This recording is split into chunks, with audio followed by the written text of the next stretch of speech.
কেন দিলাম বিবি, স্ত্রী? আল্লাহ বলে যেন তুমি তার থেকে তোমার হৃদয়ের প্রশান্তি লাভ করতে পারো। ওয়াজালা বাইনাকুম মাওয়াদ্দাতান ওয়া রাহমা। আর কি দিলাম? আমি তোমাদের স্বামী স্ত্রীর মধ্যে দুইটা নিয়ামত দিলাম।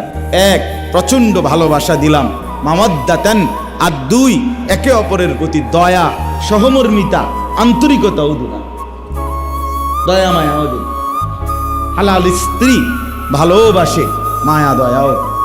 আর রাস্তার প্রেমিকা, নর্তকী অথবা অবৈধ প্রেমের সঙ্গিনী, ওই অপদার্থ শুধুই সম্পদকে কেন্দ্র করে কিছুটা ভালোবাসার ঢং ধরে, হৃদয়ে ভালোবাসাও নাই, আর বিপদের মুহূর্তে দয়া মায়া সহমর্মিতার নাম গন্ধও নাই। লক্ষ লক্ষ যুবক প্রতারিত হয়ে শেষ পর্যন্ত ফাসাদ 3টা লাত্তি দিয়া এরপরে তারা, যখন আর পকেটে টাকা থাকে না, মানিব্যাগ যখন ছোট হয়ে যায়। আগে তো মানিব্যাগ ছিল ফুলা, এখন যখন মানিব্যাগ ছোট হয়ে গেছে, তার বাপ বিদেশ থেকে লাইছে, অথবা বড় ভাই আগে টাকা দিত, তখন দেয় না।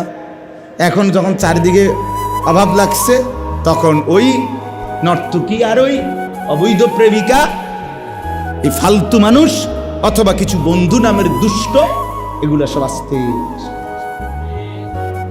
দোস্ত, তোর কথা তো খুব মনে পড়ে, আসলে সুযোগ করতে পারি না, আসলে টেয়া নাই তোমার কাছে। তো দোস্ত আগের মতো টাকা নাই, এই জন্য আসি না, এটাকে বলা যায়? এই জন্য 9-6 কথা। আল্লাহ তাআলা বলেন, প্রকৃত স্ত্রী যে হয় তার 3টা গুণ। 1 নম্বর, তার থেকে তুমি প্রশান্তি পাবে। 2 নম্বর, তার মধ্যে আমি আল্লাহ তোমার প্রতি ভালোবাসা দেব। 3 নম্বর, দয়া মায়া দেব, মায়া হবে।